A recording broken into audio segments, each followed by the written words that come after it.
I used to think I could manage a dozen interests if I just found the perfect planner. I became obsessed with time management, trying to force my skill into little calendar blocks, and I was getting nowhere. The problem isn't your time, it's your energy. I'm going to show you the method I use to work with my own energy instead of against it, and how it finally helped me make progress in all the skills I wanted to do. For a long time, I thought I was just undisciplined, or I didn't want it bad enough. I'd see all these productivity videos talking about their perfect morning routines and time blocking and everything, and I couldn't just make it work for me. I'd try to force myself to practice creative skills after work because that's when I had time, but my brain would be fried. Even if I was looking in front of the screen trying to do my skill, I just couldn't focus. And I think a lot of us feel that way. We're told if we have the right schedule, we can do anything, but that assumes your brain is a machine, right? It assumes your energy at 9 a.m. is the same as your energy at 9 p.m., but you know that's not true. You felt it, that feeling when you're about to do work and you sit down and you want to work on this skill, but your mind just won't engage, you avoid the work, versus that other feeling when you get a random burst of energy, that 9 p.m. or 10 p.m. or that 3 a.m. motivation we all get. Well, it turns out nothing was wrong with me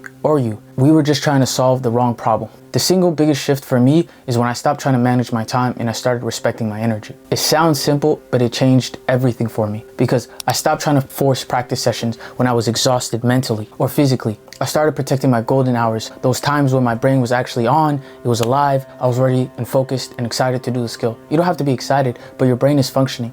You have the physical, mental, whatever energy you need to do the skill. And I wanted to learn. I'd build my day around that time period of those golden hours, and I would do all my work later in the day or earlier in the day, whenever that time period was. But as soon as I figured that out, I ran into my next problem. How do you even know when your golden hours are? What are these random times where you just got this burst of energy that you can work on this skill, but you can't work on this skill? Or you can do work at this time, but you can't do it earlier. And figuring that out was a game changer. I tried all the classical advice. Wake up at 6 a.m., work on your skill first thing in the morning, or do your skills after work. Do what all the successful people supposedly did. And I'd sit awake every time. I'd sit half awake, staring at my screen, looking at my equipment, about to work on escape training or about to work on this skill. Maybe I want to go juggling, whatever the skill I was working on or whatever work I was doing. And I just couldn't focus. I felt frustrated, and then I'd watch TV, and then I'd feel guilty for watching TV, and I felt more frustrated. And this cycle of guilt just continued until eventually I realized the problem wasn't discipline.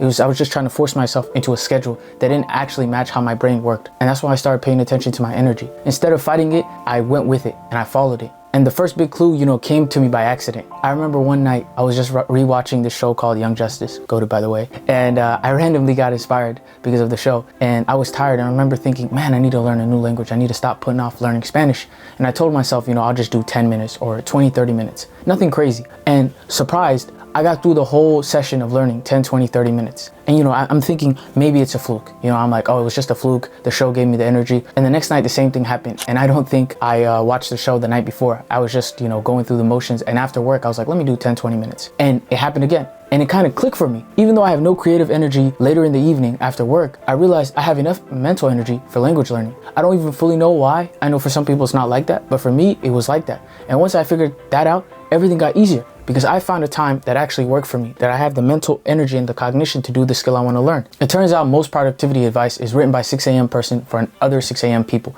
It completely ignores the night owls, the afternoon energy burst type of people, the people who need at least 2 hours to fully wake up and drink their coffee. Or it ignores the specific times for you when your brain naturally wires in. And once I realized that productivity advice just wasn't made for people like me who have these random energy bouts, so much of productivity assumes that everybody can wake up at 6 a.m. or everybody has the energy after work to do something. But some people might get their best energy later at night.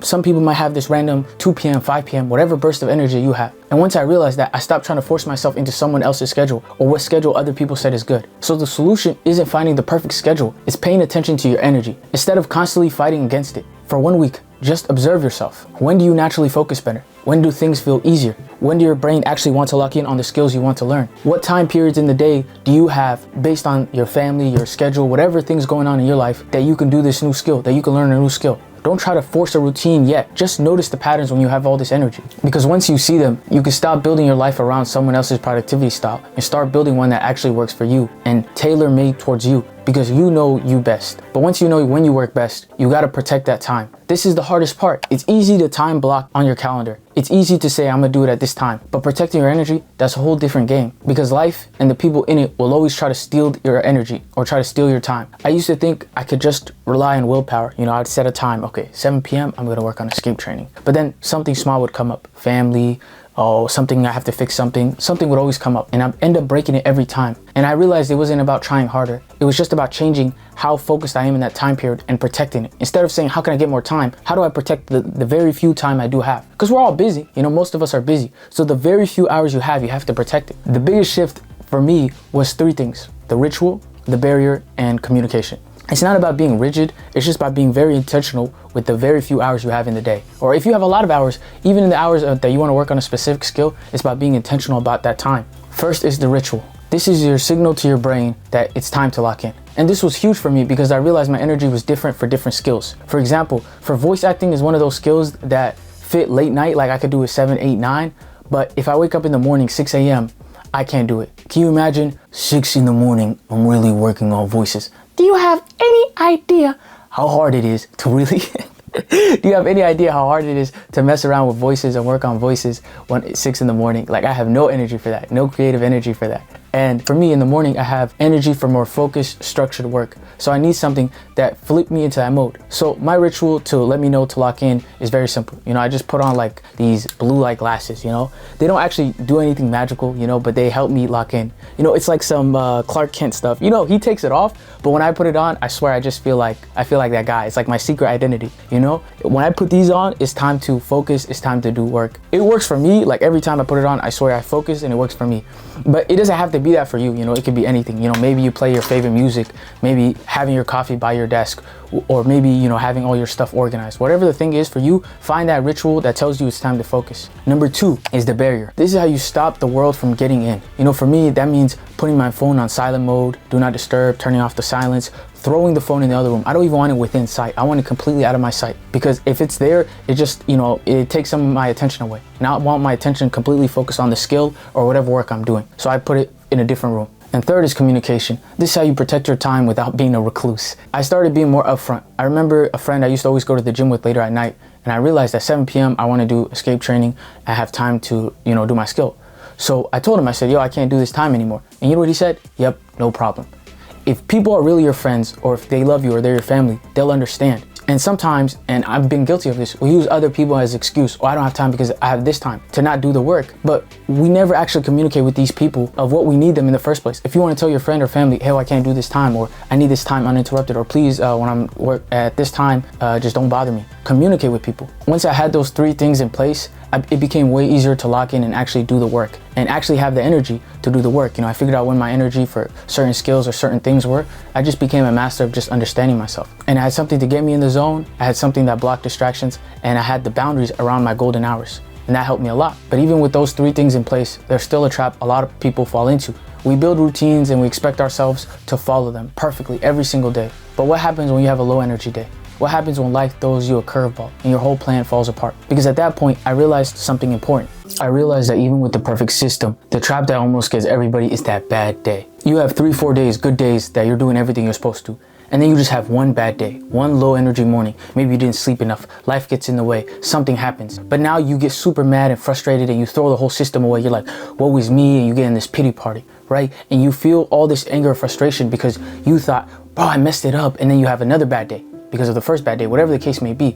But that's because you misunderstand the thing. You misunderstand the purpose of this whole system of becoming productive. And I used to do this all the time. The real goal isn't perfect productivity. It's not about following a flawless routine every single day. The real goal is sustainable momentum. Think about why you started this in the first place. Was it to become perfect?